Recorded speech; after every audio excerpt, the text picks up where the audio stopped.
So exactly what is a bodhisattva? Well, this term is derived from the Sutra Paramitrayana, or the Greater Way vehicle of the Buddha Dharma. And so, if we're going to understand what a bodhisattva is, it would be good to look at exactly what this term means in the context of that tradition. Well, the first part of this term, bodhi, is derived from the same root word that we get the term Buddha from. Bodhi means intelligence. And a Buddha is the one who has not only realized the perfection of intelligence or omniscience, but also has purified the kleshic and cognitive obscurations, as well as the obscurations to meditation. The Buddha has a further epithet, and that is transcendent conqueror. And just why is a Buddha a conqueror? That's because a Buddha is the one who has overcome or conquered the four maras. Now, these four maras are not mythical demons, but are the obscurations that arise out of the mind-body complex, and especially the identification with the self. And just what are these four maras? The first of these is the mara of the appropriated aggregates. And that means, because we have the notion of a self that is imputed upon the agglomerations of forms, feelings, perceptions, formations, and consciousness, along with that comes the various experiences of mental and physical suffering. The second mara is the mara of the negative emotional tendencies, or kleshas, based on the various mind poisons, such as attachment, aversion, ignorance, pride and jealousy, etc. We are unable to make significant progress along the spiritual path. Third is the mara of the son of the gods, because of luxury and the experiences of well-being that arise in dependence upon vast stores of positive karma. Then in this life we may become distracted by the enjoyment of the sense pleasures, much in the way that the young Prince Siddhartha had become distracted from the spiritual path in his father's palace at Kapilavastu. The fourth mara is the mara of the Lord of Death, this life being impermanent. Then it is always possible that before we have made significant progress along the spiritual path, this life may be snatched away, just as a little bird is snatched away by a hawk. And then, because of the veil of rebirth, forgetting everything we learned along the spiritual path, we are destined to wander aimlessly in samsara in the next life. As I mentioned before, the word for Buddha in Tibetan is Sangye, and the word for enlightenment is Changchup. Both these terms have two elements.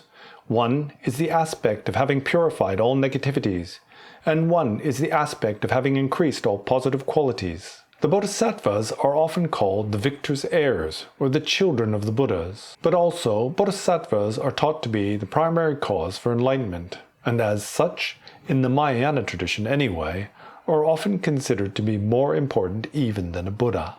The term Bodhi from Bodhisattva is a contraction of the term Bodhicitta. Chitta meaning mind, then Bodhicitta is translated as the awakening mind. It is the mindset of enlightenment. And this mindset of enlightenment, as it is taught in the Bodhisattva Paramitrayana, or the vehicle of the Greater Way Dharma, is the intent to achieve final awakening for the benefit of all sentient beings suffering in the 6 realms of samsara.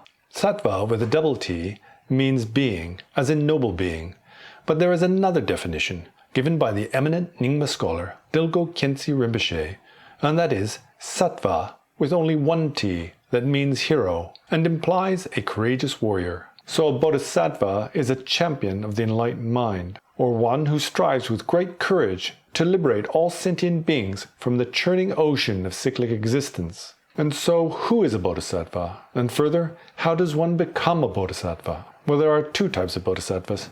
Bodhisattvas who are ordinary beings, and bodhisattvas who are noble beings. An ordinary bodhisattva is anyone who has given rise to uncontrived bodhicitta. And here we must remember that bodhicitta is the wish to achieve enlightenment for the sake of others. There are 2 elements to this aspiration. One focuses on final awakening and the other on the benefit of beings. And these 2 elements are synonymous with method and wisdom, the provisional truth and ultimate truth, and in terms of the Vajrayana, appearance and emptiness. This uncontrived, relative bodhicitta is itself the direct cause for the realization of ultimate bodhicitta. And it is this ultimate bodhicitta, or non-dual wisdom, that is liberation from samsara, or the attainment of the path of insight. And further, that this realization is indistinct from the realization of a Buddha. Hence, the Bodhisattvas are called the children of the Buddhas, and the one who has realized non-dual wisdom or non-referential compassion is a Bodhisattva who is a noble being. Now many people get stuck on this point, and that's because for an ordinary being who has not understood the profound meaning of emptiness, and likewise has not yet reached the path of accumulation, the notion that a noble being who has reached the path of insight, or the first bhumi, who is said to have realized the no-self of the individual and the no-self of phenomena, for this noble bodhisattva to also work for the benefit of illusory sentient beings seems contradictory, but this comes from misinterpreting the meaning of emptiness to be non-existence, or a type of nihilism. Without first having recognized the true nature of phenomena, then it is impossible to understand how this is not a self-contradictory statement. However, on the progressive path of vast study, it is possible to come to an intellectual understanding of this fundamental point. And further, through eliminating one's conceptual imputations, it is possible to come to recognize the true nature, and therefore gain confidence in that truth. So how do we embark on this journey, and eventually become a true bodhisattva? Well, for us, the only way to do it is to fake it. And by fake it, I mean, first we have to develop the aspiration. As I mentioned earlier, then there's relative bodhicitta and ultimate bodhicitta. As for relative bodhicitta, then there are two further subdivisions, and that's the relative bodhicitta of aspiration and the relative bodhicitta of application. And so first, we need this aspirational relative bodhicitta. And you should know that this term, relative, as in relative and ultimate, means totally false in both the Tibetan and Sanskrit languages. And so, that's why I say, first we need to fake it.